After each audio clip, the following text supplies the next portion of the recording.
দেখুন, এটা তো আপনারা বিচার করবেন বা আপনারা অ্যানালিসিস করবেন যে আপনারা এই জেলায় দীর্ঘদিন ধরে জেলার স্থায়ী বাসিন্দা, আপনারা যে সাংবাদিকতা করছেন বিভিন্ন চ্যানেলে বা প্রিন্ট মিডিয়া, ইলেকট্রনিক্স মিডিয়া আপনারা চালাচ্ছেন, আপনারাই ভালো বুঝতে পারবেন যে এই জেলার বিগত দিনে কি অবস্থান ছিল, রাজনৈতিক কিভাবে চলাফেরা করতো, আমরা করতাম, আর বর্তমানেও কিভাবে চলছে।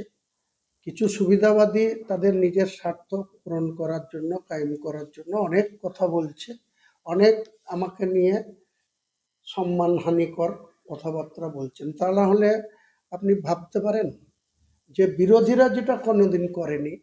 আমি দীর্ঘদিন কংগ্রেস করেছি, তখন সিপিএম এর শাসনকালে তারা কোনোদিন আমার কুশল পত্রিকা পোড়াতে পারেনি। আমার কুশল পত্রিকা বা আমার ছবিতে জুতো মারার ক্ষমতা তাদের হয়নি।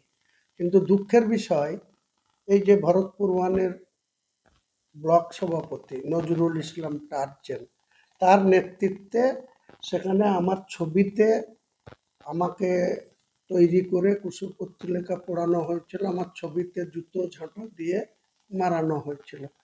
তো এটা কি শৃঙ্খলা ভঙ্গের মধ্যে পড়ে না? একটা ব্লক সভাপতি একটা সেই দলের এমএলএ কে এ ধরনের করছে। কিন্তু দেখবেন কাঁদি সার্কেলের যে সংবাদ মাধ্যম, সেই সংবাদ মাধ্যম কদিন এটাকে খবর পরিবেশন করেছে, কারণ তারাও জেলা সভাপতির ইন্ধনে এসব হয়েছে, আর জেলা সভাপতির চাপে তারা এসবগুলা খবরই করে না।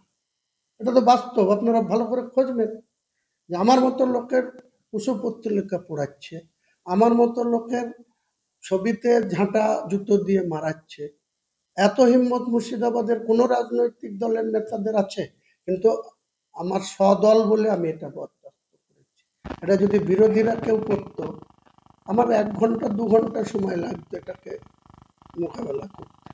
কিন্তু কি করব, আমি যে দল করি সেই দলের লোকরা যদি, নেতৃত্বরা জেলার, তারা যদি এইভাবে করায়, আমাকে অসম্মান করায় পদে পদে, তো সেটা উপরওয়ালাকে দেখেই রাখি।